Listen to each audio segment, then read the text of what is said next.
be worshipped like the Creator. He felt justified to be raised up that way. But God, in his justice, cast him out of heaven and a third of heaven with him. With that same angst and hate towards God in heaven, Satan, Lucifer, whispered in the ear of Cain and had Cain convinced that because Abel made this sacrifice to God that was a lamb, and Cain made this sacrifice of the work that he'd done, the fruit of the field, and God rejected Cain's and he accepted Abel's, that Cain was so upset he killed his brother. What was the deal? Cain didn't understand that there was symbology associated with that sacrifice. And it wasn't just the work of his hands, the work in the field, the things that he did that he was offering to God. Oh God, look how I've done this for you. I've created this for you.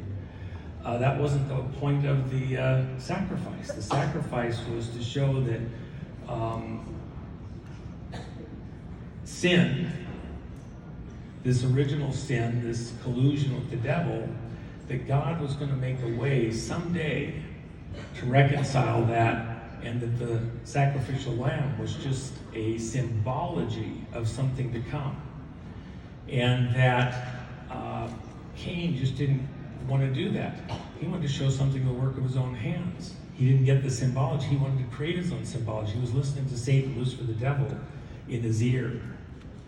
So when God accepted Abel's sacrifice because he followed the instructions and he rejected Cain's, Cain felt that it was okay to kill his brother, that he was justified to kill his brother. He thought he was delivering some kind of justice to his brother. Justice is relative. You know, you have tribal justice. One tribe wants to kill another tribe for some reason. They're encroaching on their land. You have Old West justice, where somebody rustled cattle or something and people believed it, thought it was true. If it was or wasn't, who knows? And you could hang somebody. But the justice out in the prairie, if somebody was a horse rustler, stole somebody's horse, you might kill them. Didn't have their horse to get around, that could be result in death. If it said in the scriptures that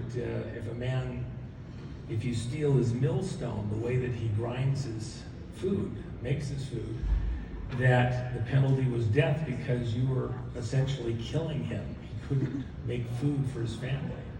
And it was a slow death, and so the penalty was death. Same thing with the horse rustler. In the city, though, maybe you'll rustle a horse, but it didn't kill anybody. It just was a big inconvenience. So city justice sometimes was different than prairie justice. Justice throughout time has been kind of relative. Here in our era, today, we seem to be losing a sense of justice in America. The question is, who's going to be just? Who's going to be valiant for justice' sake? That's a scripture. What's at stake? Right now, the country is at stake. Somebody felt justified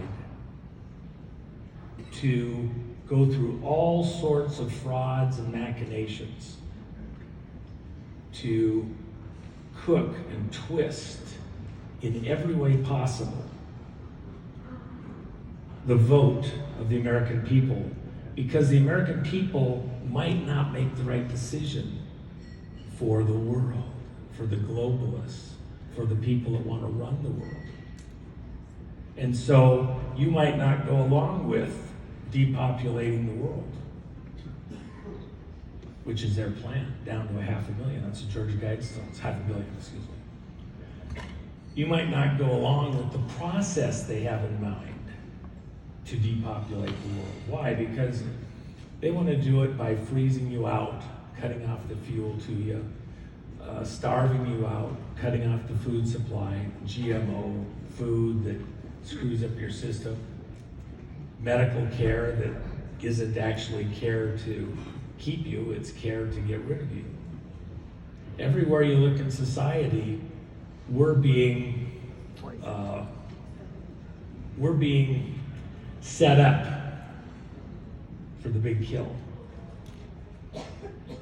All those people that have been planning this have been doing so not just for 5, 6, 7, 8, 10 years, not even for 20, 30 years. This goes all the way back to the time of the garden.